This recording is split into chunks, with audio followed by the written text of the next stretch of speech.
On November 6, 1860, Abraham Lincoln was elected the 16th President of the United States.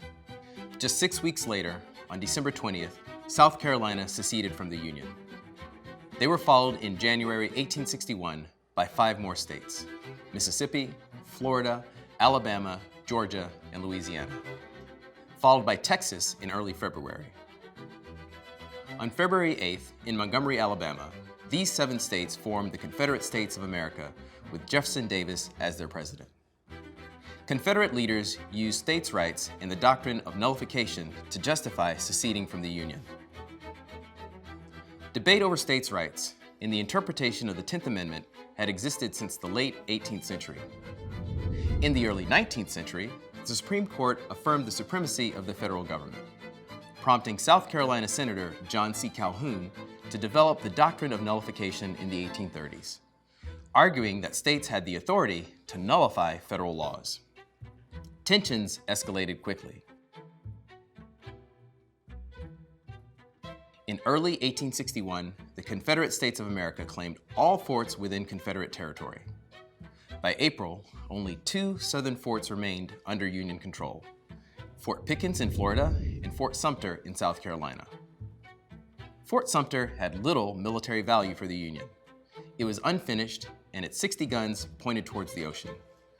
But it did function as a symbol of the Union in Southern territory. Just after Lincoln's inauguration in March, the Confederacy demanded the evacuation of Fort Sumter, and Lincoln had to choose between sending supplies to the fort or abandoning it to the Confederacy. He decided to send supplies, but before they arrived, the Confederacy demanded immediate surrender. The Union refused, and the Confederate Army fired on Fort Sumter on the morning of April 12th. The next day, marching and waving the American flag, federal troops evacuated Fort Sumter. This brief battle unified the North and solidified the Confederacy's determination to protect their way of life.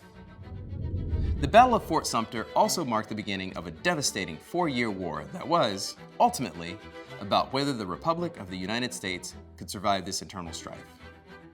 Following the Battle of Fort Sumter, Virginia, Arkansas, Tennessee, and North Carolina joined the Confederacy.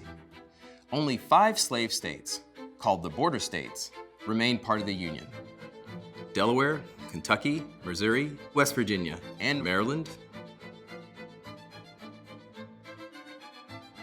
The 11 states of the Confederacy had a total population of 9 million, 5.5 million whites, and 3.5 million African American slaves, compared to 25 million people living in the states that remained loyal to the Union. The Confederacy quickly developed into a functioning nation. They established a permanent government in 1862 with Richmond, Virginia as its capital, and formally elected Jefferson Davis as its president. It acquired all the symbols of nationhood, such as stamps and a flag. Using a volunteer system at first, and then a draft, the Confederate Congress raised an army of approximately 750,000 soldiers, whereas the Union had roughly double this number. The Confederacy also printed money, which caused inflation, and then issued bonds to control inflation. Nevertheless, the Union's blockade of Confederate ports drastically reduced tariff revenues, leading the Confederacy to pass a general tax bill in 1863. Before the Civil War broke out, Southern states believed that European dependence on cotton would force them to recognize the South as an independent nation. But no European country chose to get involved.